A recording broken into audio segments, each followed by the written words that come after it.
और घर के अंदर जाओ और वहां जाके, ठीक है बेटा? हाँ जाओ, बाहर नहीं जाना। क्या बात है बहू, आज तुम कुछ परेशान दिख रही हो? माँ, आज मेरा भी काम छूट गया। हे भगवान, अब क्या होगा? होना क्या है माँ जी, आप तो जानती हैं अपने स्कूल के जो चेयरमैन राय साहब है ना, उन्हें क्रांतिकारी की पत्नी को अपने स्कूल में रखकर राय बहादुर की पत्नी थोड़ी ही दबानी थी। हे राम, कौन कौन से दिन देखने पड़ेंगे। बहू, 2 महीने का किराया नहीं दिया गया है। तेरे जाने के बाद वो मकान मालिक आया था, बक लगा रखा था। माँ, ये तनख्वाह के 30 रुपए बने हैं, 10 रुपए तो किराए के ही निकल जाएंगे, बाकी बढ़िया का हिसाब चुकाना है, कैसे काम चलेगा? अरे आओ प्रभाकर बाबू, अरे ओ प्रभाकर बाबू। अरे दादाजी, आप आइए, बैठिए। नमस्ते। नमस्ते, नमस्ते से काम नहीं चलेगा, पहले हाथ में किराया रखो तब काम चलेगा। 2 महीने से मकान का किराया नहीं दिया है और मेरे घर पे भी कोई कुबेर का खजाना नहीं करा हुआ है। मैं कहता हूँ अगर किराया नहीं दे सकते तो मकान खाली करो। और क्या, जमाना बड़ा खराब है माँ जी। प्रभाकर बाबू तो कुछ तकलीफ उठा रहे हैं और आपको भी तकलीफ दे रहे हैं। अरे मैं तो कहता हूँ सीधा से आ जाए और सरकारी गवाह बन जाए तो छूट सकते हैं, नहीं तो सारी उम्र ऐसे ही गुजारनी पड़ेगी। तुमसे कितनी बार कहा है कि मेरे घर के भीतर ना आया करो, हैं? जाओ और जाके बाहर बैठो, समझे? और सुनो, तुम होते कौन हो मुझे सबक देने वाले? हाँ, कौन होते हो? चलो जाओ। अरे ओ भाई, भलाई का जमाना ही नहीं रह गया। हम तो अपने भले के बारे में सोच रहे थे, अगर ऐसा है तो ठीक है, हम चले जाते, बाहर ही बैठे हैं। और हाँ दादाजी, कुछ बात हो तो बुला लीजिएगा। हाँ बिल्कुल, बाहर बैठे रहे ना। ठीक है। और कान खोल कर सुन लो, किराया हर महीने सही समय पर मिल जाना चाहिए। और हाँ, इस महीने से किराया 5 रुपए की जगह 7 रुपए लूंगा, समझी? 7 रुपए? हाँ 7 रुपए, नहीं दे सकते तुम मकान खाली करो। अरे लाला, तुम तो बिना बात के ही बिगड़ जाते हो।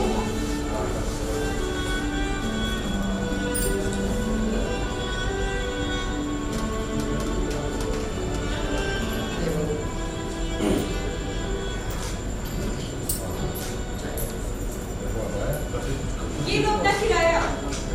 और रही बात किराया बढ़ाने की, तो किराया ऐसे नहीं बढ़ सकता। अरे क्यों नहीं बढ़ा सकता? मैं चाहूँ तो कभी तुम लोग का सामान उठवाकर बाहर भिजवा दूं। सारा खाना मेरे साथ है। मैं सोचता हूँ उठते हैं ना बोलूं इनसे। कल ही दरोगा साहब कह रहे थे। लाला, दरोगा के भरोसे मत रहना, बताए गए नहीं। अरे जो आदमी इतनी बड़ी सरकार से लड़ सकता है, अगर उसे पता चला ना तो तुम्हें और तुम्हारे घर को उठा के बाहर फेंकवा देगा। अरे जाने दो माँ जी, ऐसा नहीं कहते। अच्छा माँ जी, चल रहा हूँ। पर प्रभाकर बाबूजी ने भी पुलिस वालों को नागो चने चबा दिए। पर मैं भी क्या करूं, पुलिस वाले मुझे रोज तंग किया करते हैं कि मकान खाली करवाओ, मकान खाली करवाओ, इसलिए चला आता हूँ। हाँ हाँ मालूम है। अच्छा चल रहा हूँ, अपना ख्याल रखिएगा, बीच बीच में आता रहूंगा, ठीक है? बाबू, प्रभाकर का कोई पता नहीं ये भगवान क्या चाहता है। माँ जी, आप तो जानती हैं, भगवान उसी की परीक्षा लेता है जो कर्तव्य की आग में जलता है।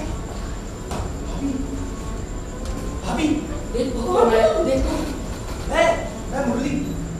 प्रणाम भाभी। प्रणाम भाभी। बड़ी मुश्किल से आया। दरवाजे के बाहर तो हर समय पुलिस का पहरा लगा रहता है। हाँ भैया, इनके मारे तो पड़ोसियों ने भी हमारे घर में आना जाना छोड़ दिया है। वैसे वो कहाँ है? हम लोगों ने कुछ जरूरी सामान खरीदने के लिए पिछले दिनों डकैती डाली थी। हाँ मालूम है। हाँ, उसके बाद हम पुल उड़ाने जा ही रहे थे कि बारूद फट जाने के कारण दादा का हाथ जल गया। हाथ जल गया? हाथ जल गया? हे भगवान, उनको ज्यादा चोट तो नहीं आई? अरे वो कहाँ है, किस हाल में है? मालूम नहीं, पर दादा को पकड़ने के लिए इनाम की घोषणा हो चुकी है। इससे हमें मालूम पड़ता है कि दादा भी जिंदा है और पुलिस की गिरफ्त में नहीं आए हैं। हे भगवान, ना जाने वो किस हाल में होंगे। अच्छा मैं चलता हूँ, कहीं कोई आ गया तो मुसीबत आ जाएगी। मैं यहाँ दादा की खबर देने आया था। प्रणाम भाभी। हाँ, कुछ लोग। प्रणाम भाभी। प्रणाम।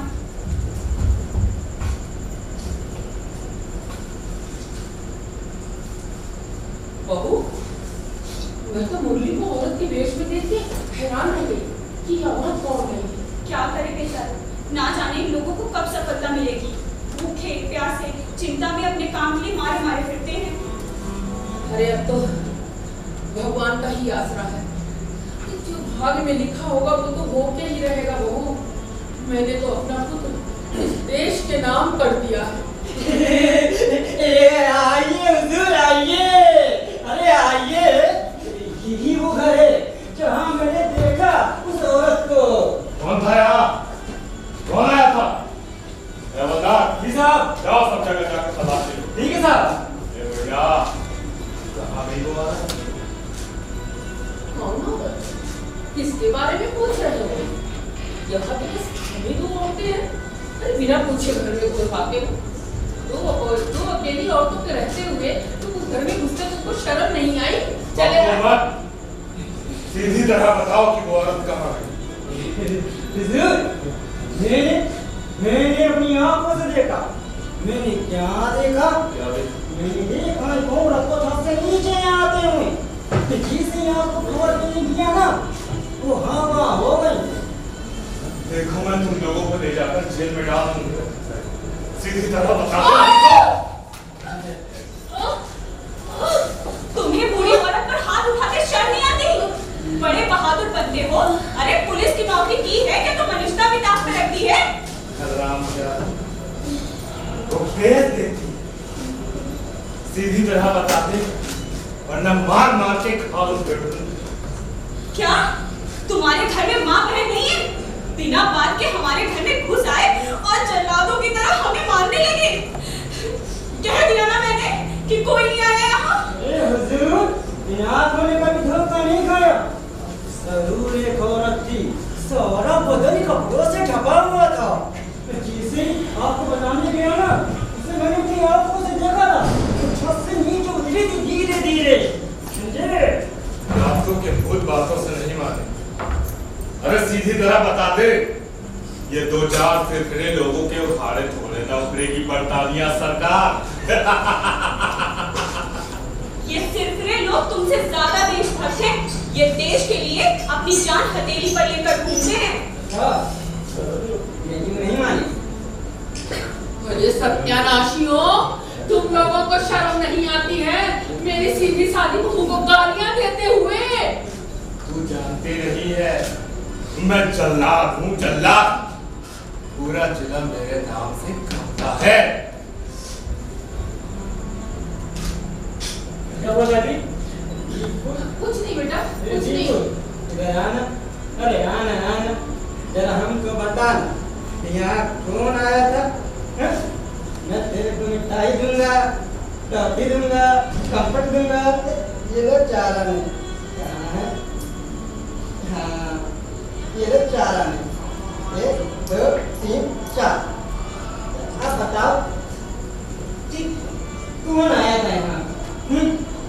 बताओ। मुझे नहीं मिठाई चाहिए और नहीं ये आपके पैसे चाहिए।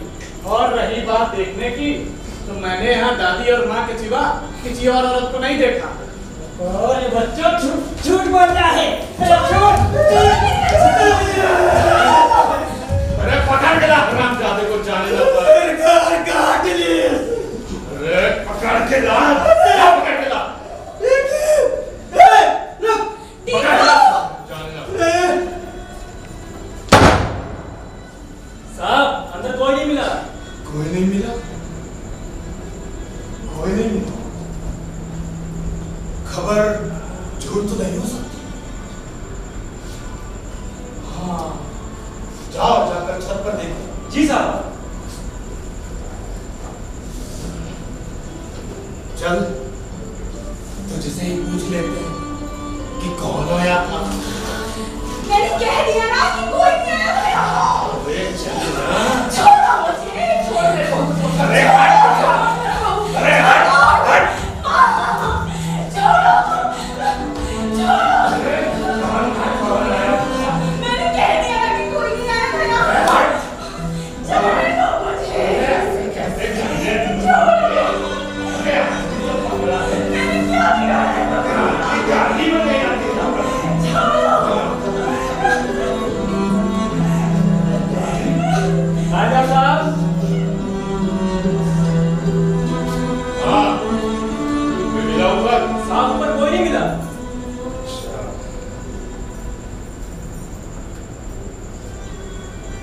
ठीक है, चलो यहाँ से।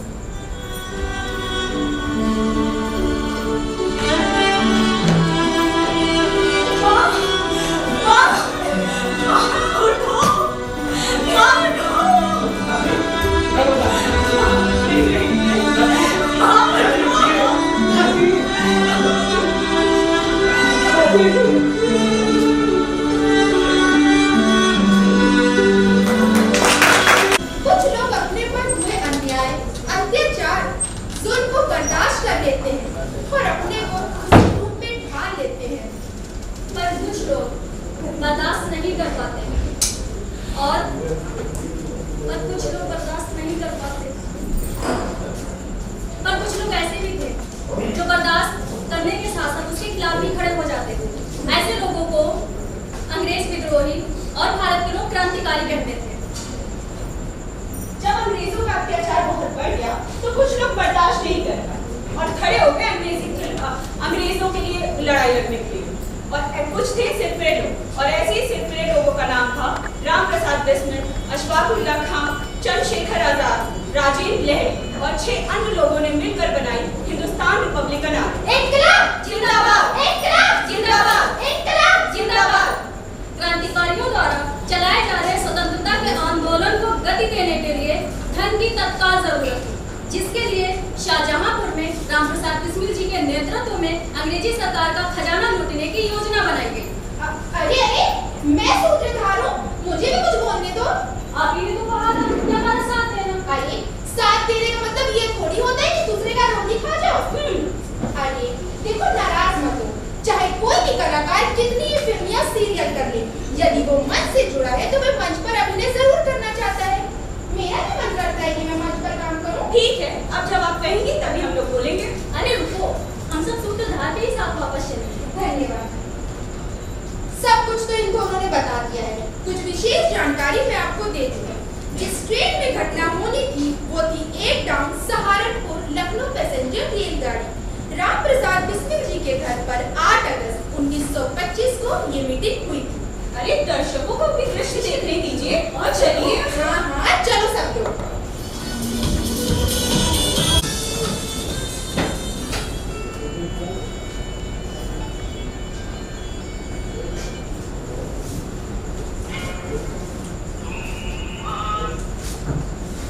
वंदे मातरम, वंदे मातरम, वंदे मातरम।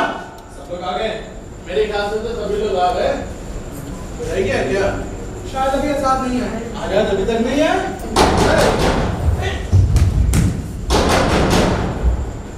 बंदी जरा देखो।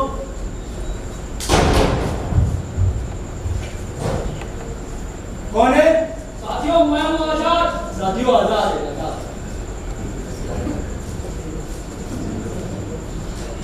वंदे मातरम, वंदे मातरम, वंदे मातरम। वंदे मातरम भाई, वंदे मातरम। सब लोग आ गए? हाँ, सब लोग आ गए। जाओ दरवाजा बंद करो। अच्छे से बंद कर लेना। ठीक है।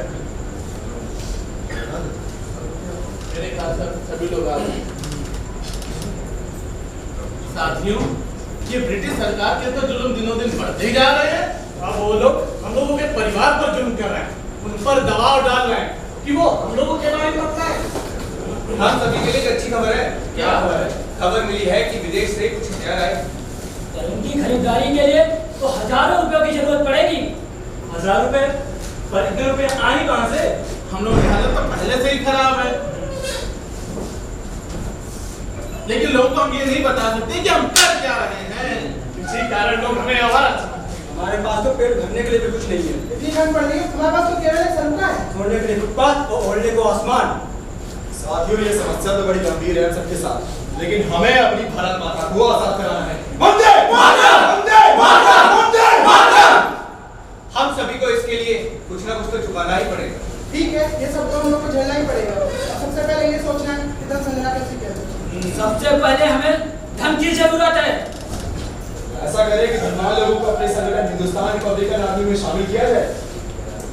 हाँ, बात तो सही है, लेकिन इसमें एक अड़चन है। ज्यादातर धनवान लोग अंग्रेज सरकार के रहम पर हैं। उन्हीं के कारण राय बहादुर और रैस को खिताब दिए हुए हैं और ऐसे में उनको शामिल करना ये ही रहेगा, क्यों इसमें? हाँ, ये बात बिल्कुल ठीक है। अगर कोई गलत व्यक्ति हमारे साथ आ गया तो हमारे संगठन को नुकसान पहुंच जाएगा। तो साथियों, एक काम और हो सकता है। क्या? क्यों ना हम लोग चंदा इकट्ठा करने का काम करें, इससे कुछ काम बन सकता है। क्या कहते हो बड़भाई? नहीं, चंदा इकट्ठा करने का हम नहीं कर सकते, क्योंकि हमें से कुछ लोगों को इस तलाश है। कहीं में पकड़ा गया तो मुसीबत हो जाएगी। हाँ, चंदा इकट्ठा करना बहुत मुसीबत का काम है। धनवान व्यक्ति यदि लोग चंदा हमको दे भी देंगे तो हो सकता है वो आपको पकड़वा दे, ठीक है ना? और छोटे मामूली लोग इतना चंदा हमको नहीं दे सकते जिससे हमारी जरूरत पूरी हो सके। क्यों आ जाए? हाँ, ये बात तो है। चंदे से हम लोग इतना धन एकत्र नहीं कर पाएंगे कि जिससे हथियार खरीदे जा सके। भी ठीक नहीं है, क्योंकि हम लोगों ने 7 मार्च को 24 मई को द्वारकापुर में 2 राजनीतिक दल किया था। उससे भी कुछ विशेष दल नहीं मिल सका और सेनेटर की बदनामी अलग से हुई। सेनेटर डकैती का काम करता है। इन दोनों डकैतियों में एक आदमी मौके पर मारा भी गया था। कसम बैंक डकैती कर देने के कर तो सकते हैं, पर इसमें कई अड़चने आती हैं। एक तो भाग दौड़ में आप नागरिक पहचान होता है और पुलिस से सीधे मुठभेड़ हो जाती है। यदि हम ट्रेन डकैती करें तो अच्छा रहेगा। और इस डकैती के लिए कैसा रहेगा राम प्रसाद बिस्मिल? अरे बिस्मिल की तो बात ही अलग है। बिस्मिल का स्वभाव है, यदि वो एक बार काम को हाथ में ले तो उसे पूरा तेल कर नहीं छोड़ते। ये बात तो सही है, लेकिन संगठन के लिए पैसे की तो जरूरत पहले भी थी, अब तो और ज्यादा हो गई है। हाँ, मुझे खबर मिली है कि 9 अगस्त को 8 नंबर डाउन पैसेंजर ट्रेन से सरकारी खजाना आ रहा है। और ये सरकारी खजाना बरतानिया सरकार ने हम भारतीयों पर जुल्म करके लूटा है। क्यों ना इसी को लूटा जाए? मेरे ख्याल से ये ठीक नहीं रहेगा, क्योंकि अभी हमारा संगठन मजबूत नहीं है। इससे अंग्रेज सरकार ज्यादा सचेत हो सकती है और फिर पूरी तरीके से हमारे संगठन को नष्ट करने में जुट जाएगी। इस खजाने को हम लूटेंगे जिससे अंग्रेजी सरकार की पूरी नींव हिल जाएगी। ऐसा करने से सरकार को खुली चुनौती होगी और साथ ही जनता में हमारे क्रांतिकारी दल हिंदुस्तान रिपब्लिकन आर्मी की शक्ति का प्रदर्शन भी हो जाएगा। फिर एक बार सोच लो, हमारा संगठन अभी इतना भी मजबूत नहीं है कि इस धक्के को बर्दाश्त कर सके। हमारे पास उनसे लड़ने के लिए पर्याप्त मात्रा में हथियार भी नहीं है। वैसे तो हमारे पास 4 जर्मनी के बड़े माउसर भी हैं। बस के बट में छोटा सा कुंदा लगा देने से यह सचलित राइफल की तरह लगता है और तो यह सामने वाले के मन में भय भी पैदा करता है। हमारे की मारक क्षमता भी अधिक है। वैसे भी साथियों, हमारे पास छोटी राइफल भी तो है और वैसे भी ट्रेन में कुछ भी ज्यादा नहीं होगी जिनसे हमें लड़ाई लड़नी पड़े। हम हथियारों के दम पर सरकारी खजाना लूट लेंगे और ये खजाना अंग्रेज सरकार ने हमसे लूटा है। इसको अगर हम लूटेंगे सरकार की पूरी नींव हिल जाएगी। वंदे मातरम! वंदे मातरम! वंदे मातरम! जब आप सभी की यही राय है तो ठीक है। खजाना शाहजहांपुर में लूट किया जाएगा तो हम सब यही से ट्रेन में सवार होंगे। वो बात तो ठीक है तुम्हारी, लेकिन ये बताओ कि किस स्टेशन पर रोककर ये खजाना हमको लूटना है? हमें लखनऊ आने से पहले ही लूटना होगा, क्योंकि लखनऊ में ठीक नहीं होगा। साथ ही वहाँ पर पुलिस का अच्छा बंदोबस्त भी होगा और यहाँ से दूर भी हो जाएगा। तो साथियों, हरदोई कैसा रहेगा? नहीं, वो बड़ा स्टेशन है, भीड़ भाड़ भी बहुत ज्यादा होगी। साथियों, बालामौत के बारे में क्या ख्याल है? नहीं, वो भी बड़ा स्टेशन है।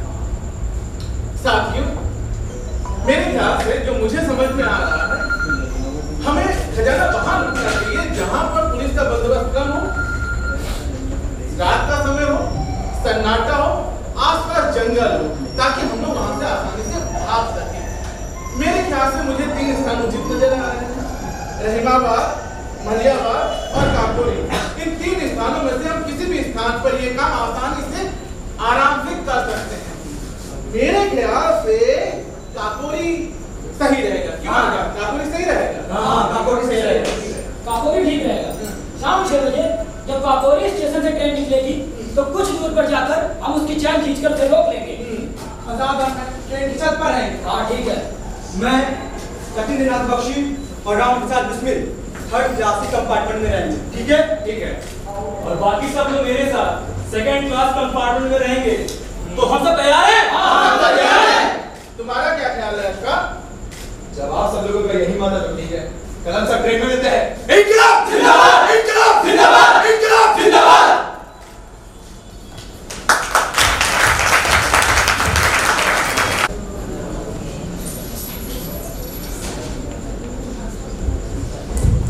अगर तक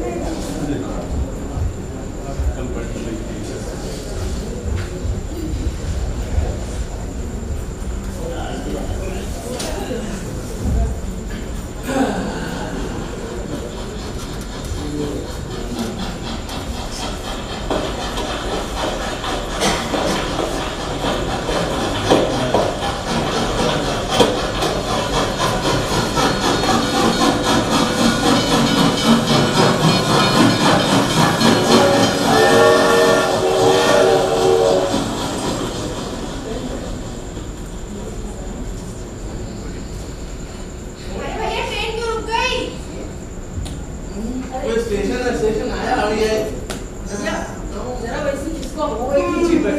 अरे आओ भाई, कहाँ रह गए तुम लोग? अरे भाई साहब, जरा बहन को कहती उठ जाए, हम बैठ जाएंगे यहाँ पे। अरे बहन जी की तबीयत खराब है, आगे देख लो, सीट खाली पड़ी है।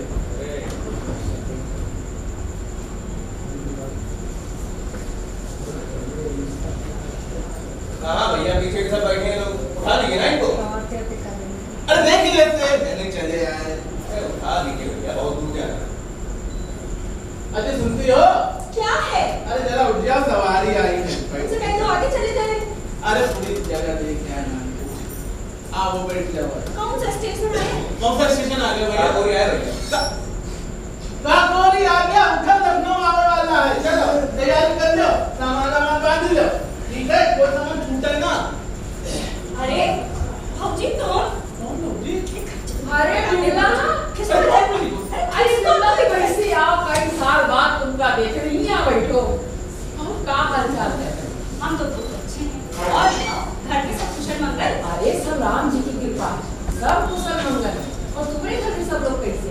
अरे हमरे घर भी प्रभु राम की कृपा है। हाँ। घर के अन्य लोग भी कुशल से हैं। अरे वाह। तुम्हारे घर पे कौन कौन है? हमरे घर पे? अरे हमरे घर पे बाबू जी तो 3 साल पहले ही, अब माता जी हैं, ये हैं, 3 लड़के बच्चे हैं। बिटिया बेटवा को कर दिया शादी, छोटा लड़का हमारा सरकारी मुलाजिम है। यहाँ तुझे औरतें मिली ना, पंचायत शुरू ही गई। चुप ही करो। चलो तो बताइए। ये तो बहुत अच्छी बात है। इनका मतलब तो तुम छोटे लड़के की शादी करके अपनी जिम्मेदारी से मुक्त हो जाओगी। और का? और तो सब राम जी की कृपा से है। अच्छा ये बताओ, तुम्हारे घर में कौन कौन है? अरे हमारी सास ससुर का देहांत तो बहुत पहले, हमारी शादी के बाद ही हुई खबर। हाँ हाँ मालूम पड़ा रहा। और हम पे नंद की जिम्मेदारी छोड़ के गए, तो उसी समय दिखा दी। अब तो 2 बड़े लड़के और 1 लड़की है। बड़े लड़के की शादी कर चुके हैं, अब छोटा लड़का और लड़की पढ़ रहे हैं। बड़ी खुशी हुई सुनकर। अच्छा ये बताओ, ये बिना तुम जा कहाँ रही? अब हमें छोटी बिटिया की शादी के लायक हो गई है। अच्छा बस उसी के लिए लखनऊ जा रहे थे एक लड़का देखने। तुम तो जानती हो आज के जमाने में अच्छे लड़के मिलना बहुत मुश्किल बात है। ये बात तो अच्छा ये सब तुम कहाँ जा रहे हो? हाँ अरे हम वो अपने छोटे लड़का खातिर ना शादी देखे खातिर लखनऊ जा रहे हैं। अब देखो दिल का तो कही लिया है, अब तुम जा रही हो अपने लड़का के लिए लड़की ढूंढे, हम अपने लड़का के लड़की दिखेगा। लेकिन एक बात कही बेटा, आजकल लड़कियों कहाँ ठीक मिलती। ये तो सही बात कह रही हो। आज के जमाने में शादी हो जाना तो बहुत बड़ी बात है, और उससे भी बड़ी बात है कि शादी नहीं बजाना। अरे बड़ी खुशी की बात है, आप लोग तो बेकार लखनऊ जा रही हैं।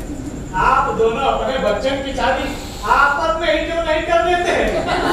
अरे तो ये पुराने दोस्त हैं और जात बिरादरी भी एक है आप दोनों की। सही बात।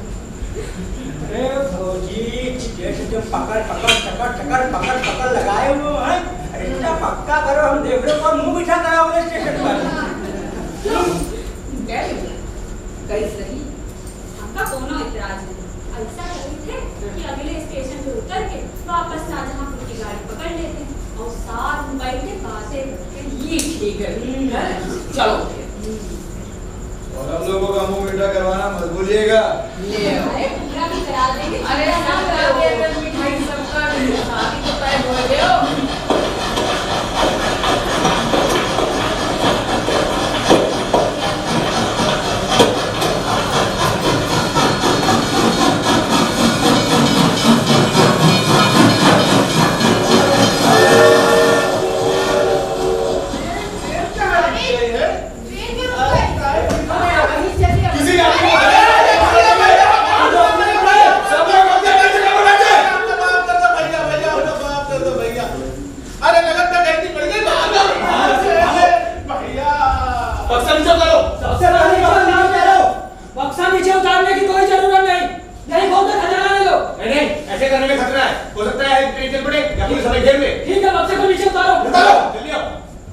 तुम लोग रखो, पुलिस हम पे हमला न कर दे।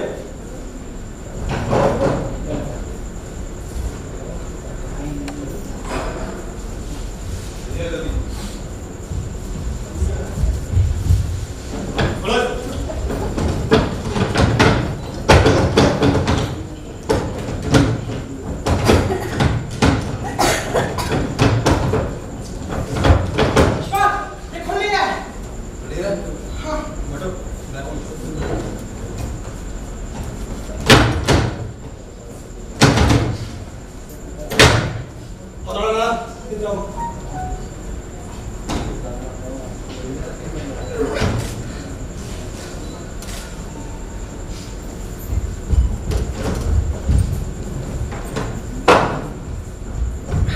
हेलो चलिए चलिए।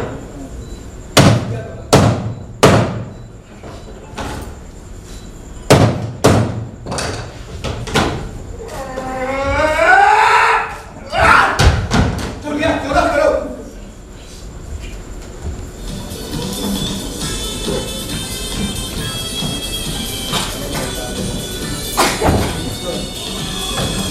साथियों चलो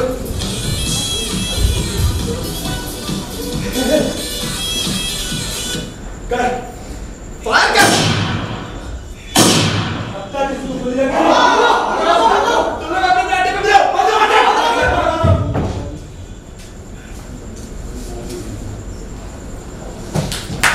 सबने मिलकर योजना बनाई और सरकारी खजाने को लूटा, पर इस भागा-दौड़ी में मनमिनाती गुप्त ने उत्सुकतावश जिगर दबा दिया, जिससे छोटी गोली अहमद अली नाम के यात्री को लग गई और वो वहीं मौके पर ढेर हो गया। सब कुछ बहुत अच्छा हुआ और अच्छी प्लानिंग बनी। कहा जाता है कोई भी घटना हो उसका कोई ना कोई सबूत यानी कि निशान छूट ही जाता है। ऐसा ही इस घटना में भी हुआ। शीततावश वहां से भागते समय चांदी के सिक्के व नोटों से भरे चमड़े के थैले वहां से चद्दर में बांधकर भागते समय एक चद्दर वहीं छूट गई।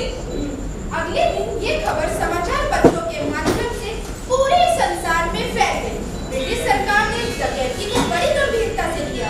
पुलिस ने इस घटना के संबंध में जानकारी देने के लिए पुरस्कार की घोषणा के साथ सभी प्रमुख स्थानों पर पोस्टर भी लगवा दिए। आइए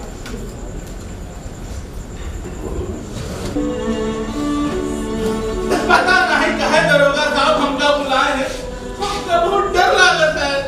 इतनी बार खरीद रहा है, एक बाहर से सीधे घर चला कर कौन बात नहीं मानो तुम। बैठ जाओ तो दोस्तों के साथ खाए पिए। अरे दिन भर काम करके थोड़ी बहुत देर दोस्तों के साथ मन बहला लेते, कोई चोरी छिनरा नहीं करता ना। तो मन घर में बहला लिया करो। पता नहीं कहाँ है दरोगा बुलाए से पार्क गए हो। अब यही तो हमारी समझ में नहीं आ रहा कि दरोगा साहब हमका काहे बुलाए हैं, वो पता नहीं काम ही काहे मंगवाए हैं हमसे। चलो हवलदार से पूछो, वैसे कभी कुछ बतला दे। ठीक है पूछे था।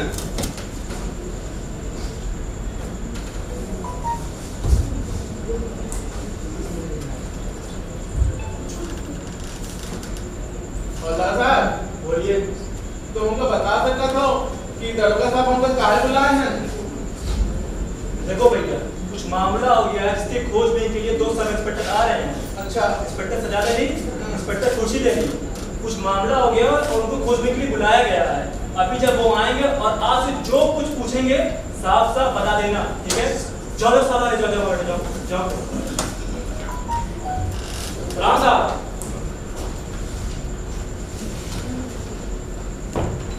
वो भी आ गया। जी साहब, और उसकी औरत भी आई है। जा भाई, हमने तो उसकी औरत को बुलाया नहीं था, फिर यहाँ क्यों आई है? अरे वो क्या है साहब, वो बहुत डरा हुआ है, इसकी औरत भी साथ आई है। ये आदमी भी ना पुलिस का नाम सुनते ही डर जाता है। उस धोबी को बुलाओ। जी साहब, जाइए, हमारे साथ बुला रहे हैं, जाइए।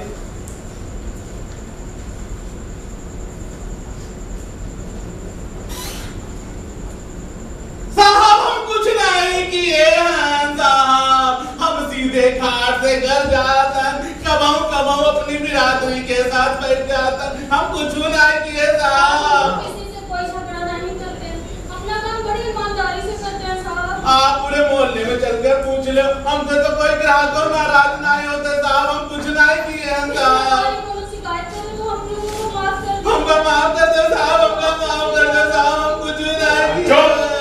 चुप हो जाओ। कुछ नहीं किए। अरे दो मिनट बंद कर दे। और सुनो, तुम जाकर उधर बैठो। जरा देखो, चादर को पहचान दो किसकी है? बोलो।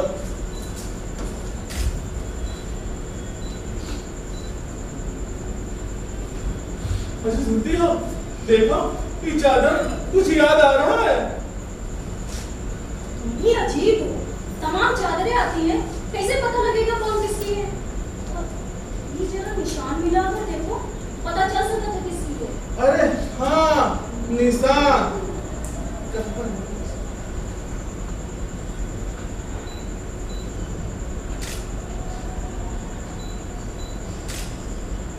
अरे हाँ, मिल गया, मिल गया। क्या मिल गया? अरे साहब, निशान मिल गया। बताओ किसकी है चादर? अरे साहब, अभी बताओ दे ये चादर किसकी है? जल्दी। अरे जरा कॉपी दो।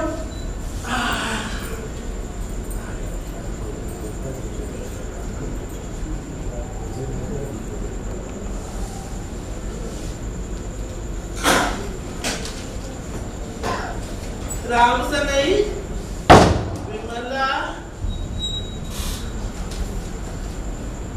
आशीष, बनवारी, बनारस। हाँ। अरे साहब, ये चादर तो बनारसी लाल भैया के लिए है। अच्छा। हाँ। तो तुम अब जा सकते हो। अच्छा साहब, चलो। तो सुनो। हाँ साहब।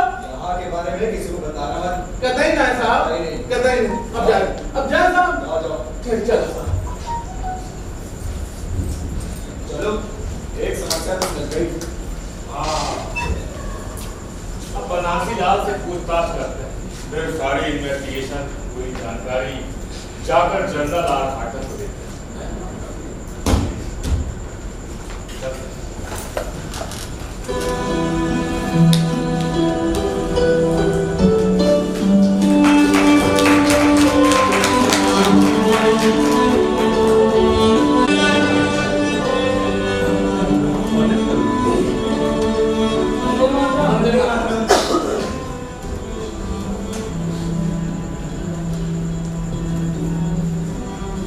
घटना में 40 लोगों को आरोप किया गया। हमने योजना तो अच्छी बनाई और पूरी भी हुई। लेकिन अभी भी मुझे लगता है भारत माँ को आजाद कराने में समय लगेगा। ऐसी बात नहीं है, सुना है कि भी चंद्रशेखर आजाद, केशव चक्रवर्ती, अशफाकुल्लाह खान और सचिन नाम बख्शी पुलिस की गिरफ्त में नहीं आए हैं। वंदे मातरम साथियों। वंदे मातरम। पुलिस ने बहुत छानबीन की। पुलिस की छानबीन में उनको पता चला कि बिस्मिल जी 9 अगस्त को शहर में नहीं थे। बिस्मिल जी को बिना शक के पकड़े गए और फिर उन्हें गिरफ्तार कर लिया गया। अरे बिस्मिल जी कहाँ रह गए? आज बसंत पंचमी का त्योहार है। कल मैंने अपने बसंत को कविता लिखने को कहा।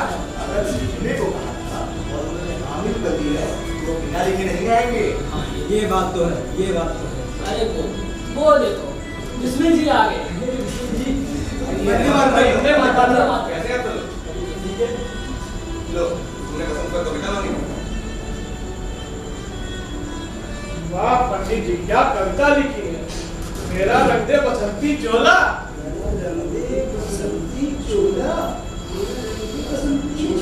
अरे पंडित जी, आपने क्या लिखा है? मेरा रंग दे बसंती चोला, मेरा रंग दे बसंती चोला। पंडित जी क्या लिखा है? मेरा रंग दे बसंती चोला। क्या बात है पंडित जी, क्या लिख दिया आपने? मेरा रंग दे बसंती चोला। मेरा रंग दे बसंती चोला। वाह, कविता क्यों खराब कर रहे हो भाई? अरे वो जो अपने ग्राहक वो गायक साहब है ना, जिन्हें प्रतिबंधित गीतों को गाने के लिए बंदी बनाया गया था, एक बार उनको क्यों नहीं बुला लेते? तो हम सबको एक अच्छी धुन बता देंगे, फिर हम इसी गाने पे नाचेंगे, गाएंगे। ऐसा करो, तुम लोग जाओ, उनको बुला लो। हाँ ठीक है। और सुनो, हम उनसे कहना अपने ढोलकी और हारमोनियम लेते हैं साथ में। बिल्कुल। क्या हो रहा है ये सब? क्या हो रहा है सब? इस तरह भीड़ क्यों लगा रखी? अरे तुम लोगों को पता नहीं है कि देश में इस तरह भीड़ लगाना, हल्ला गुल्ला करना सख्त मना। अरे साहब, आज हम लोग का त्योहार है, हम लोग को हल्ला वगैरह मचाएंगे, थोड़ा त्योहार बना लेने दीजिए साहब। अरे साहब, हम लोग इतने दिनों से कैद में, आज तो मान जाइए, आप त्योहार मनाने दीजिए। अरे मान जाइए साहब, मान जाइए। ठीक है, ठीक है। शांति पूर्वक करना, ज्यादा शोर शराबा मत करना, मुझे ऊपर भी जवाब देना। ठीक है, ठीक है। जा, उनका ले आओ। पंडित जी, गाना अच्छा है हमारा, रंग आगे। बसंती चोला मारन दे।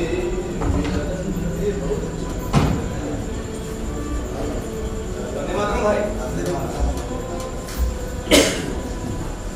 देखिए मैंने ये कविता लिखी है, आपको हम सभी को इसकी धुन बतलानी है ताकि हम सब मिलकर इसको गा सकें। हाँ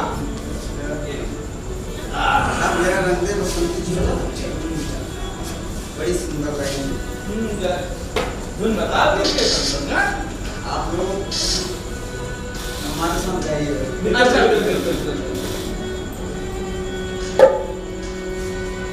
मेरा रंग दे बसंती चोला, मेरा रंग दे बसंती चोला, मेरा रंग दे बसंती चोला, मेरा रंग दे बसंती चोला, मेरा रंग दे बसंती चोला, मेरा रंग दे बसंती चोला, मेरा रंग दे बसंती चोला, मेरा रंग दे बसंती चोला, मेरा रंग दे बसंती चोला, माई रंग दे। मेरा रंग दे बसंती चोला, मेरा रंग दे बसंती चोला, मेरा रंग दे बसंती चोला, मेरा रंग दे बसंती चोला।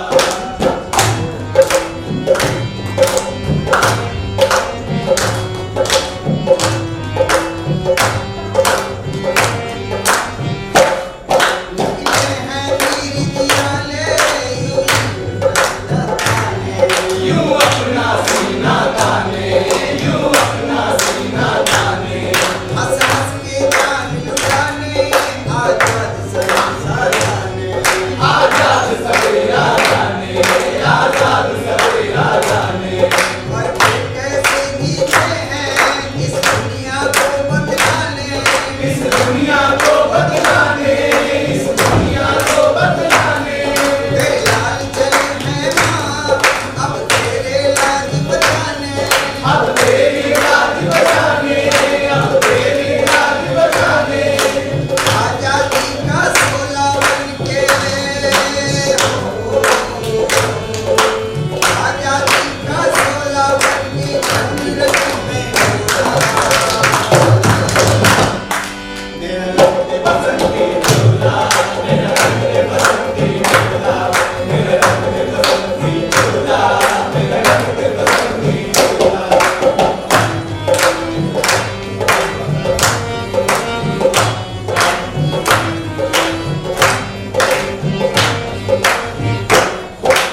आज तो बड़ा सुहाना, मौसम भी बड़ा सुहाना, मौसम भी बड़ा सुनहरा, मौसम भी बड़ा सुनहरा। हम सर पे बांध के आए बलिदानों का ये सहरा, बलिदानों का ये सहरा, बलिदानों का ये सहरा। बेनाम हमारे दिल में इस मस्ती सी छाई है, इस मस्ती सी छाई है, इस मस्ती सी छाई है। ये देश अलविदा तुमको कहने की घड़ी आई है, कहने की घड़ी आई है, कहने की घड़ी आई है। निकली है बारात सजा है, निकली है बारात सजी इंकलाब का टोला। मेरा रंग दे बसंती चोला, मेरा रंग दे बसंती चोला, मेरा रंग दे बसंती चोला, मेरा रंग दे बसंती चोला।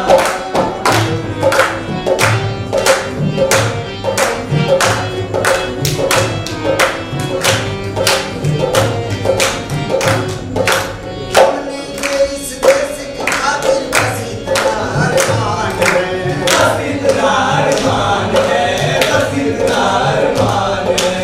हम निकले इस देश की खातिर बस इतना अरमान है, बस इतना अरमान है, बस इतना अरमान है। एक बार इस राह में मरना 100 जन्मों के समान है, 100 जन्मों के समान है, 100 जन्मों के समान है। लेकिन वीरों की कुर्बानी हो, लेकिन वीरों की कुर्बानी अपना दिल भी भूला,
थाने में भेजने से पहले ही इस बात के पक्के सबूत और गवाह एकत्र कर लिए थे।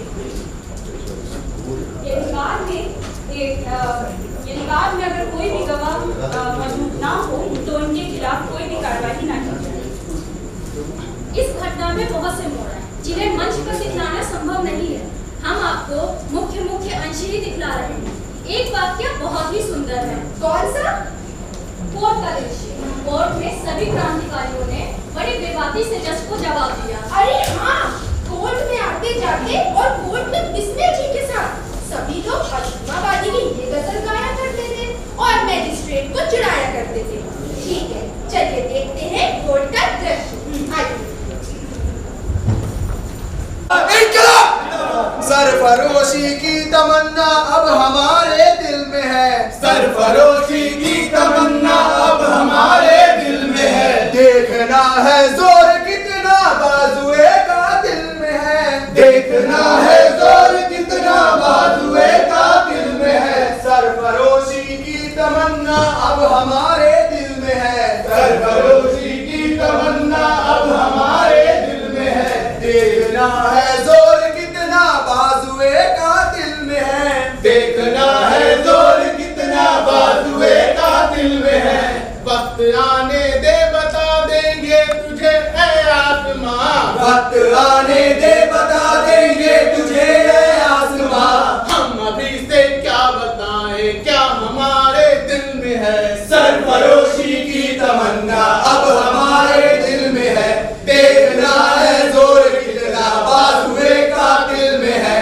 खींच कर लाई है हमको कत्ल होने की उम्मीद। खींच कर लाई है हमको कत्ल होने की उम्मीद। आशिकों का आज जमघट कूचे कातिल में है। सरफरोशी की तमन्ना अब हमारे दिल में है। देखना है जोर कितना बाजुए का दिल में है। ऐ शहीदे मुल्क व मिल्लत हम तेरी ऊपर निसार। ऐ शहीदे मुल्क व मिल्लत हम तेरे ऊपर निसार। अब तेरी हिम्मत का चर्चा गैर की महफिल में है। सरफरोशी की तमन्ना अब हमारे दिल में है। देखना है जोर कितना बाजुए का दिल में है। अब नागले बलबले हैं और नारमानों की भी। अब नागले बलबले हैं और नारमानों की भी। सिर्फ मिट जाने की हसरत अब दिले बिस्मिल में है। सरफरोशी की तमन्ना अब हमारे दिल में है। देखना है जोर कितना बाजुए का दिल में है। सरफरोशी की तमन्ना अब हमारे दिल में है। देखना है जोर कितना बाजुए का दिल में है।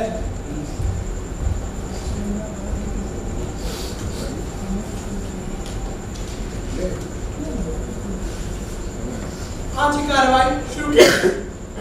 आज सजायाफ्ता की ओर से केसी दत्ता, जयकरनाथ मिश्रा और कृपाशंकर हजेला को क्रमशः राजेंद्र नाथ दैड और ठाकुर रोशन सिंह और अशफाकुल्ला खां की पैरवी के सरकारी खर्च पर दिया जाता है और रामप्रसाद बिस्मिल को सरकारी खर्च पर लक्ष्मी शंकर मिश्र को दिया जाता है। महोदय, मैं अपना मुकदमा खुद लड़ूंगा। मुझे सरकारी खर्चे पर किसी वकील की आवश्यकता नहीं है। ठीक है, परमिशन ग्रांटेड। सरकारी वकील Pandit Jagan Narayan Mulla proceed. Thank you so much your honour. Your honour, ये मुलाजिम हमको ना कहिए वकील साहब, हमको बड़ा अफसोस होता है। अदालत के अदब से हम यहाँ तशरीफ लाए हैं। जरा गौर फरमाइएगा। पलट देते हैं हम मौजे हवादिस अपनी जुर्रत से। पलट देते हैं हम मौजे हवादिस। अरे पूरा सुन लीजिए। पलट देते हैं हम मौजे हवादिस अपनी जुर्रत से कि हमने आंधियों में भी चिराग जलाए। मेरे कहने का मतलब है वकील साहब, मुलाजिम हम नहीं हैं, आप हैं मुल्ला जी जो सरकार से तनख्वाह पाते हैं। हम तो राजनीतिक बंदी हैं। अतः हमारे साथ तमीज से पेश आइएगा। साथ ही यह भी आपको ताकीद है कि हम समुंदर तक की लहरें अपने दुस्साहस से पलटने का दम रखते हैं। कि हम समुंदर तक की लहरें अपने दुस्साहस से पलटने का दम रखते हैं। मुकदमे की बाजी पलटना कौन सी बड़ी चीज है।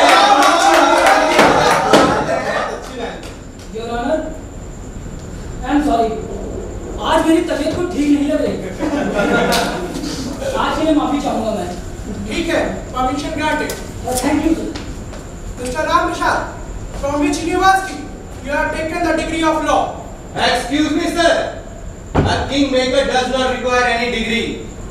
क्षमा करें महोदय, सम्राट बनाने वाले को किसी डिग्री की आवश्यकता नहीं पड़ती। The court is adjourned till next hearing. सरफरोशी की तमन्ना अब हमारे दिल में है, देखना है जोर कितना बाजुए का दिल में है। सरफरोशी की तमन्ना अब हमारे दिल में है, देखना है जोर कितना बाजुए का दिल में है। सरफरोशी की हाजिर जवाबी थे अपने बिस्मिल जी। अगर बिस्मिल जी अपना मुकदमा खुद लड़ते तो बात ही कुछ और होती। अंतोगत्वा 22 अगस्त 1927 को इस घटना का फैसला सुनाया गया। राम प्रसाद बिस्मिल, राजेंद्र नाथ लहरी व अशफाकुल्लाह ठाकुर आईपीसी की धारा 121 व 120B के अंतर्गत आजीवन कारावास एवं 302 व 316 के अनुसार फांसी एवं ठाकुर रोशन सिंह को पहली 2 दफाओं में 5-5 वर्ष कुल 10 वर्ष की कड़ी कैद और अगली 2 दफाओं में फांसी का आदेश हुआ।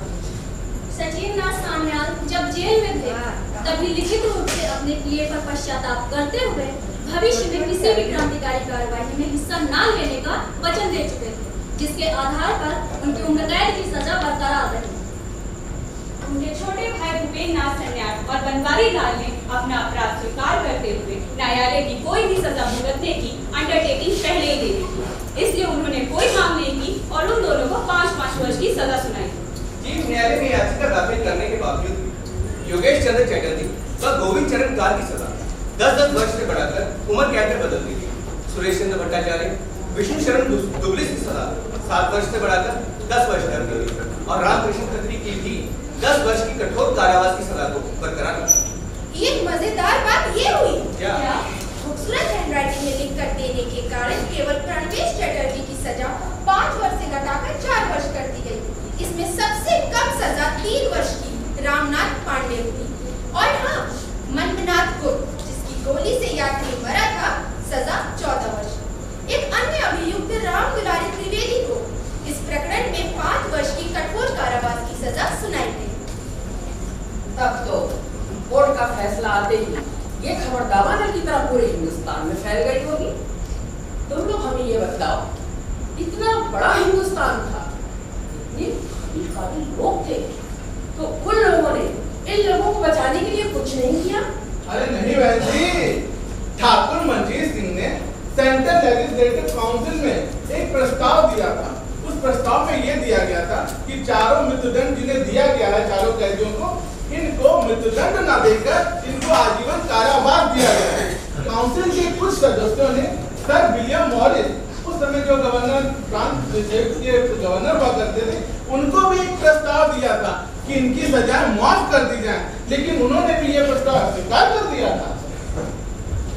उसके बाद मदन मोहन मालवीय के नेतृत्व में 5 व्यक्तियों का प्रतिनिधि समूह शिमला जाकर वायसराय से दोबारा मिला और उनसे ये प्रार्थना की और लिखित दिया कि भविष्य में लोग किसी भी क्रांतिकारी गतिविधियों में हिस्सा नहीं लेंगे, किंतु वायसराय ने उन्हें साफ मना कर दिया। तथा मोहनलाल सचेला ने प्रिवी काउंसिल में क्षमादान की याचना दाखिल कर लंदन के प्रख्यात वकील एच.एस. खोलक के पास भिजवाया, किंतु लंदन के सम्राटों और न्यायाधीशों ने यह दलील पेश की कि षड्यंत्रकार सूत्रधार रामप्रसाद बिस्मिल बहुत ही खतरनाक और पेशेवर अपराधी है। यदि उसे क्षमादान दिया गया तो भविष्य में और भी बड़ा कांड कर सकता है। और ऐसे ही बरतानी सरकार को लगा कि हिंदुस्तान में हुकूमत करना असंभव हो जाएगा और आप ही का जानते हैं क्या होने दीजिए, क्या हुआ? प्रिवी काउंसिल ने भेजे के क्षमादान की अपील को खारिज कर दिया। हाँ, इस तरह 19 दिसंबर 1927 को 3 अलग-अलग जेलों में फांसी दी गई। राम प्रसाद बिस्मिल जी को प्रातःकाल 6:30 पर गोरखपुर के जिला जेल में फांसी दी गई और अशफाकुल्लाह खां को फैजाबाद जेल में तथा ठाकुर रोशन सिंह को इलाहाबाद जेल में फांसी दी गई। तो ये थी पूरी कहानी काकोरी कांड की, जिसको हम सब ने मंच पर दिखाने का प्रयास किया है। साथियों, ब्रिटिशकालीन इतिहासकारों ने आज की इस घटना के साथ जो स्वतंत्रता संग्राम की घटना थी कानून की, इसके साथ में उन्होंने कांड शब्द दिया। कांड शब्द हमारी अपमान की भावना को दर्शाता है और हमारे लोकप्रिय मुख्यमंत्री श्रीमान योगी आदित्यनाथ जी को ये शब्द बिल्कुल पसंद है और उन्होंने काकोरी कांड का नाम बदल करके स्ट्रेट एक्शन दे दिया। अब हमारे इस काकोरी कांड के साथ कांड का शब्द हमेशा हमेशा ध्यान